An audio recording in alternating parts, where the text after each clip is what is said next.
What we do with FEMWORKS is we do communications that transforms the perceptions of a city, like Newark, New Jersey. We do communications that helps to build relationships between stakeholders, and communications that helps to build a local economy. We've been in Newark, New Jersey since 2007, and fortunately we've been located in Lincoln Park. Do I have any fellow Newark businesses in the house? Okay, so we're representing, excellent. So some of you may know that Lincoln Park is a sustainable community, actually named New Jersey's greenest community by the Green Building Council. And we've been located there since 2007. And we've been working with the lead change agent in that community called Lincoln Park Coast Cultural District. And you may want to look that up. Their website is lpccd.org. And they've been our client since 2007. Now, as I said, my agency does communications that changes and transforms things. So what we've been able to do in partnership with clients like Lincoln Park Coast Cultural District is to help them to launch affordable green housing projects, urban farming projects, and also to bring into the community a green jobs training center, and as well as co-produced an amazing event that you all should attend called the Lincoln Park Music Festival, which happens annually. And it attracts over 50,000 visitors to the city of Newark every year. So part of the strategy that FEMWORKS specializes in is how to communicate with communities of color in multicultural markets, in urban markets. How do we enfranchise what's often thought of as difficult to reach audiences? How do you do that? Well, FEMWORKS specializes in doing that, and we've worked with numerous agencies, community development organizations such as the Episcopal Community Development Corporation, Brick City Development Corporation, the Department of Housing and Economic Development. We're doing work in Camden and in Patterson and what have you. But I think what is most important to me is to show that when we moved into Lincoln Park, we really moved there after the new administration came into office. When Cory Booker became mayor of Newark, we saw it as an opportunity. And we were fortunate to move into Lincoln Park, but even more fortunate to be influenced by Lincoln Park. It was because of their eco-consciousness that we began to look at our operations and say, how can we be more socially conscious and responsible? So we audited our operations to see how we can streamline things.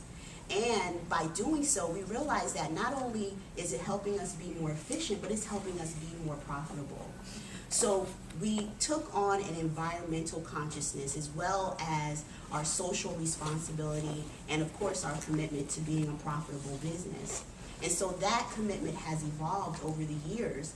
And now, you know, what I'm doing is developing a network for other businesses that have that same type of commitment, not only to profit, but to our community and to our environment. I was introduced to an organization that is a national network called the Business Alliance for Local Living Economies. And their website is livingeconomies.org. Now, and it goes by the acronym BALI. So BALI is a national network made up of local networks. So there are 80 local networks that currently exist across America and in Canada and Europe. And those local networks, they kind of operate like a chamber of commerce with a mission. And there are about 30,000 businesses across the country that are plugged into these networks. So I've been given the opportunity to lead a network for the state of New Jersey that will be based in Newark. And I've worked with Rutgers Business School to develop the plan. And that network will be called Forward Ever Sustainable Business Alliance. So make sure you look that up. And it's a network for businesses that are already committed to social responsibility and those that are interested in being committed, because as we all know, it's a continuum.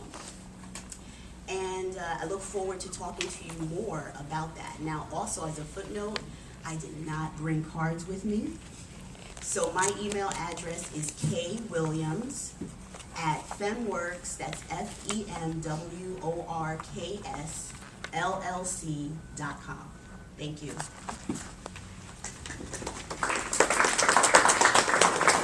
Thank you, Kimberlee. Albe? I feel so honored because I saw a movie about Albe's company, and he was in it, and he basically stole the movie. Thank you very much.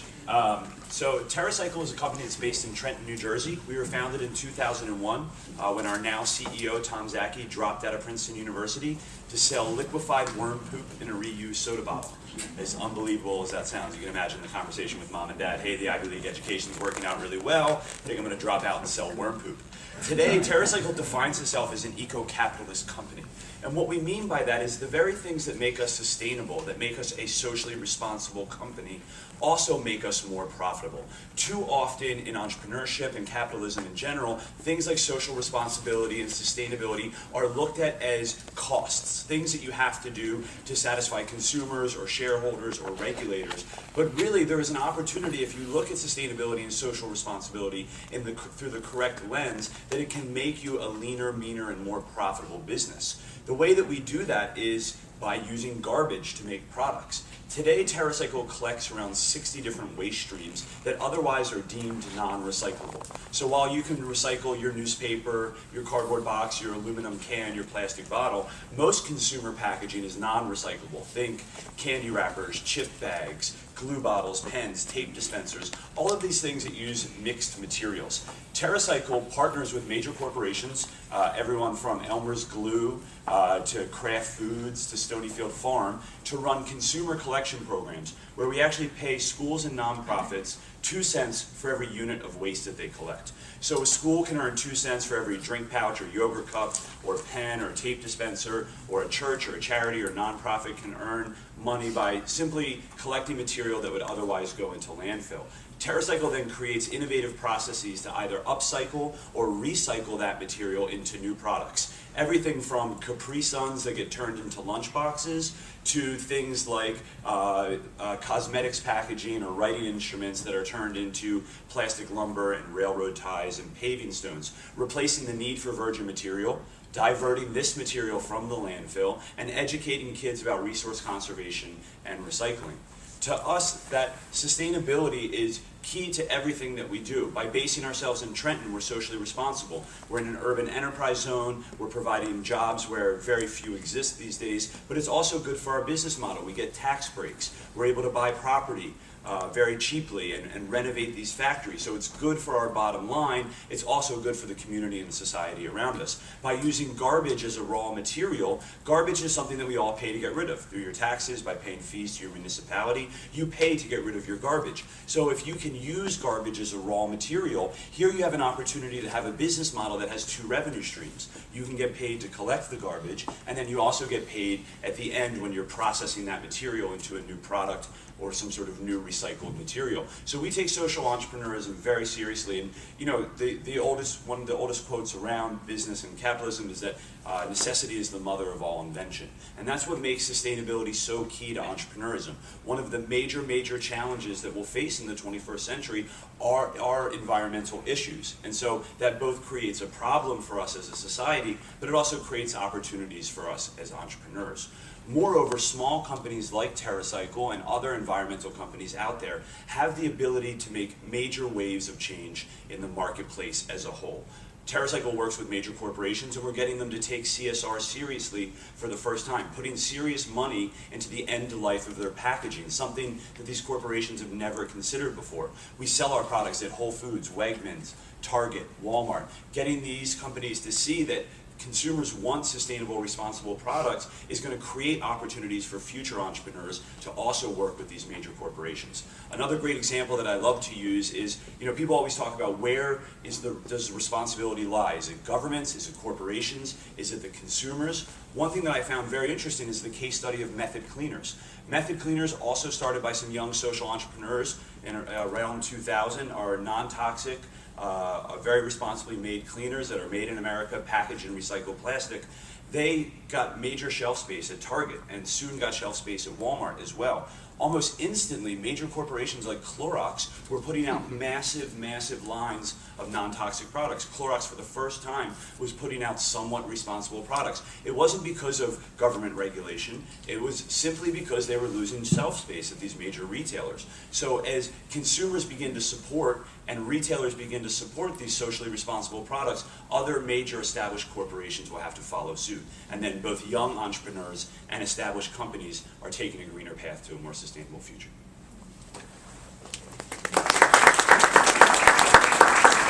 Thank you, Albe. I just want to say I was at a meeting at DEP, New Jersey DEP, a few weeks ago, and they were talking about their recycling rate in the state, which is going in the wrong direction, and how could they possibly reverse it?